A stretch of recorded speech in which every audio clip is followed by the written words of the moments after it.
नमस्कार, मैं हूं आपके साथ मयंक। तो व्हाइट हाउस में हुई डोनाल्ड ट्रंप और बेंजामिन नेतन्याहू की मुलाकात, लेकिन मुलाकात की ये तस्वीरें उन तस्वीरों के सामने फीकी पड़ गई हैं जो तेहरान से आई हैं, जो ईरान से आई हैं।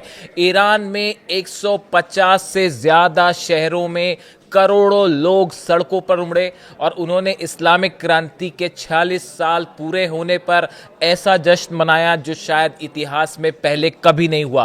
पूरे तेहरान में, पूरे ईरान में आतिशबाजी की गई और सब जगह से अल्लाहू अकबर के नारे सोशल मीडिया पर सुनने को मिल रहे हैं। ऐसा जश्न जो शायद पूरी दुनिया देखकर हैरान रह गई। देखिए, इस बात पर सबकी नजरें टिकी थी कि नेतन्याहू और ट्रंप की मुलाकात होगी तो उसमें क्या फैसला लिया जाएगा, क्या जंग होगी, क्या हमला होगा। इन सब बातों को पीछे छोड़ के ईरान ने कह दिया है, अगर डोनाल्ड ट्रंप और नेतन्याहू मिलते हैं तो मिलते रहें, हम शान से इस्लामिक क्रांति का जश्न मनाएंगे। दोनों मिलकर कोई प्लान करते हैं, करते रहें, लेकिन हमारी सेना तैयार है, हम करारा जवाब देंगे। भले डोनाल्ड ट्रंप और नेतन्याहू किसी भी तरह से हमले का प्लान करते हैं तो करते रहें, अगर हम पर हमला हुआ तो मिडिल ईस्ट का इतिहास पलटने वाला जवाब दिया जाएगा। यानी बेंजामिन नेतन्याहू और ट्रंप की मुलाकात जो है वो फीकी पड़ गई ईरान के जश्न के सामने। देखिए, जो तस्वीरें तेहरान से आई, आपने देखा होगा, ऐसा लग रहा था मानो ईरान का बच्चा बच्चा सड़कों पर उतरा हुआ है।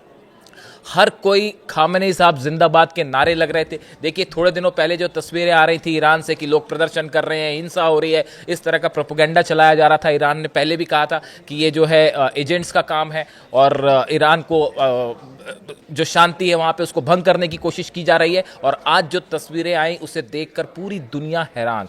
बच्चा बच्चा ईरान का जो है वो सड़कों पर था और ऐसा लग रहा था मानो कि हर शख्स ये कहना चाह रहा हो कि ईरान एकजुट है और अमेरिका और इजराइल के सामने ईरान नहीं झुकेगा। देखिए, एक दिन पहले ही जो है वो अली खामेनी साहब ने ये बयान दिया था कि जो एनिवर्सरी मनाई जाएगी इस्लामिक रेवोल्यूशन की, इस पर जो रैलियां होती हैं ईरान में, जो सड़कों पर प्रदर्शन होते हैं, सरकार के साथ लोग आते हैं, ये जवाब होता है अमेरिका को, ये जवाब होता है इजराइल को, ये जवाब होता है देश के दुश्मनों को और हमारी एकता ही सबसे बड़ी ताकत है। ये बात अली खामेनी साहब ने कही थी, लोगों से अपील की थी कि आप सड़कों पर आएं और इस्लामिक रेवोल्यूशन का जश्न मनाएं और कल ऐसा ही देखने को मिला। करोड़ों लोग सड़कों पर आए, ईरान के झंडे सब तरफ दिखाई दे रहे थे, सड़कों पर तिल रखने की, पैर रखने की जगह नहीं थी। इतना ज़बरदस्त ये जश्न था। इतना ही नहीं, जितने ईरान की सेना के बेसिस थे, जितने बेसिस हैं, चाहे वो नेवी के हों, चाहे आर्मी के हों, चाहे एयरफोर्स के हों, चाहे आईआरजीसी का हेडक्वार्टर्स हो, सब जगह कल जश्न मनाया गया और ज़बरदस्त जश्न मनाया गया। इस मौके पर ईरान की सेना की तरफ से भी एक बयान जारी किया गया है। ईरान की सेना ने कहा है कि किसी भी खतरे, साजिश और दखलंदाजी के खिलाफ ईरान मजबूती से खड़ा है, ईरान की सेना मजबूती से खड़ी है और दुश्मनों को अब की बार पहले से ज़्यादा करारा जवाब दिया जाएगा। ऐसा जवाब जो दुश्मन हमेशा याद रखेंगे। यानी इस्लामिक रेवोल्यूशन के मौके पर ईरान की सेना की तरफ से भी बड़ा साफ संदेश दिया गया। और देखिए, एक जो इस तरह की बातें थी कि डोनाल्ड ट्रंप और नेतन्याहू की मुलाकात के बाद क्या फैसला होता है या अमेरिका का क्या, अब ये सब बातें जो हैं ईरान ने सबकी चिंता करना छोड़ दिया है। ईरान की 3000 से ज़्यादा मिसाइल्स जो हैं वो तेल अवीव और हाइफा और इजराइल को निशाना बनाते हुए तैनात है। जिस दिन अमेरिका चाहेगा, जिस दिन इजराइल चाहेगा, उस दिन जवाब दे दिया जाएगा। इसलिए अब ईरान को इस बात की चिंता ही नहीं है। अगर जंग करना है तो जंग करिए, शांति से बात करना है तो उसके लिए भी ईरान तैयार है। देखिए, इसी बीच जो है एक ये भी बात है, जिस तरह से डोनाल्ड ट्रंप और नेतन्याहू की मुलाकात हुई, इस मुलाकात में कई एजेंडे थे। देखिए, पहले हालांकि ये मुलाकात एक औपचारिकता थी, वो मैं औपचारिकता इसलिए कह रहा हूं क्योंकि इस मुलाकात के पहले एक और मीटिंग हुई, उसमें नेतन्याहू मौजूद थे, स्टीव विटकॉफ मौजूद थे और कुशनर जो कि डोनाल्ड ट्रंप के दामाद हैं वो मौजूद थे। अमेरिका के जितने एडवाइजर्स हैं बड़े डोनाल्ड ट्रंप के, वो उसमें मौजूद थे। उस मीटिंग में पहले ही ये तय हो चुका था कि टॉक्स का क्या किया जाएगा, ईरान पर हमला करना है या नहीं करना है, अभी बात करनी है, अगर हमला करना है तो कितने दिनों बाद करना है, क्या इजराइल हमला करेगा या अमेरिका हमला, ये सब बातों की चर्चा असल में उस जो पहले बैठक थी इस मुलाकात के पहले ही हो चुकी थी। देखिए, ऐसा ये जो मीटिंग थी, ये मीटिंग सिर्फ एक औपचारिकता भर रह गई थी। उसके पहले ही ये प्लान तैयार हो चुका था जो कि सिर्फ डोनाल्ड ट्रंप को बाद में बता दिया गया। तस्वीरें आई व्हाइट हाउस से, आप देख सकते हैं डोनाल्ड ट्रंप और नेतन्याहू की मुलाकात की ये 7वीं मुलाकात थी उनकी पिछले कुछ वक्त के अंदर। जब से डोनाल्ड ट्रंप राष्ट्रपति बने हैं उसके बाद से सबसे ज़्यादा जो है वो नेतन्याहू मिले हैं उनसे।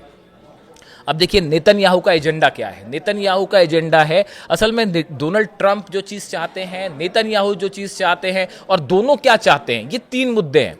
जो कि सबसे पहला मुद्दा जो नेतन्याहू की अगर हम बात करें, नेतन्याहू के लिए सबसे बड़ी परेशानी है ईरान का बैलिस्टिक मिसाइल प्रोग्राम। एक के बाद एक दनादन मिसाइल्स बन रही हैं और अब तो ये कहा जा रहा है कि हर महीने 300 से 400 मिसाइल्स ईरान बना रहा है।